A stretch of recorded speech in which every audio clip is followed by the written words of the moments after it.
prison de Fresnes, 12 mars 2003, 4h15 du matin. 3 voitures s'arrêtent le long du mur d'enceinte, à l'arrière de la prison. Dans le Mirador 4, Damien Delmotte vient de prendre son tour de garde.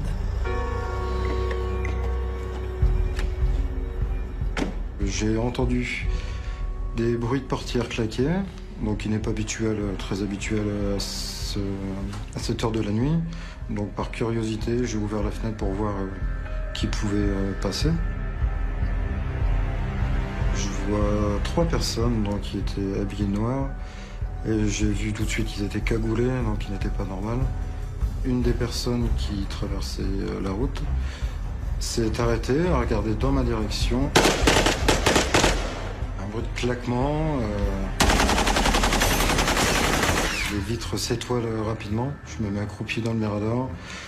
Je prends le téléphone pour pouvoir donner l'alerte tout de suite. Dominique Prado entend les tirs.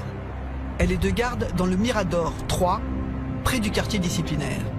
Alors elle s'approche de la fenêtre. J'ai juste eu le temps de me baisser et j'ai senti quelque chose qui est frôlé, qui était passé au-dessus de ma tête.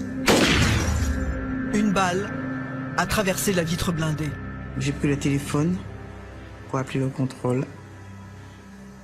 Il n'y a pas eu de réponse. Pour faire diversion, les assaillants ont mis le feu à plusieurs voitures. Le commando se concentre sur la porte chantier, celle qui sert aux livraisons.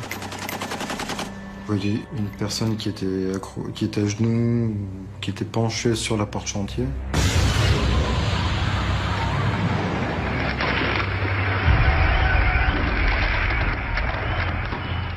Le Mirador vibrait, mais vraiment.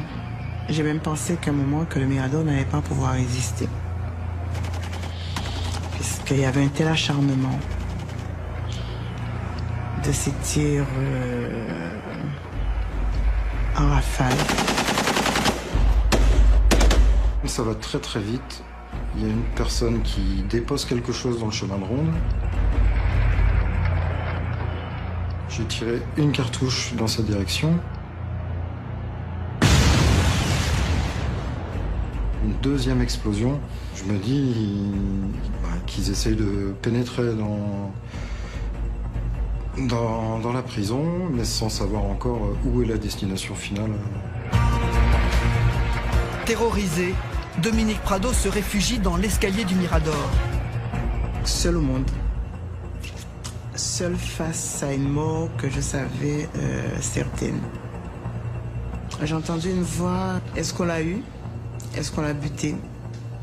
Sinon, on met les explosifs. L'un des assaillants entre dans l'enceinte de la prison à travers l'ouverture faite dans le portail.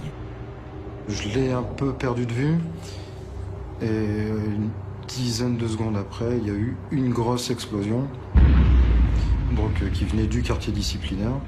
Il y a une personne cagoulée donc, du commando qui était rentrée, donc ressort avec à ses côtés un détenu, donc en t-shirt et jean, et il sort par le trou de l'éventration de la porte et ensuite remonte le long du mur d'enceinte en petite foulée.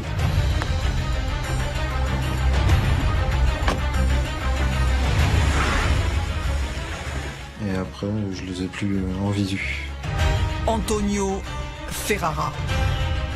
C'est l'homme qui vient de s'évader.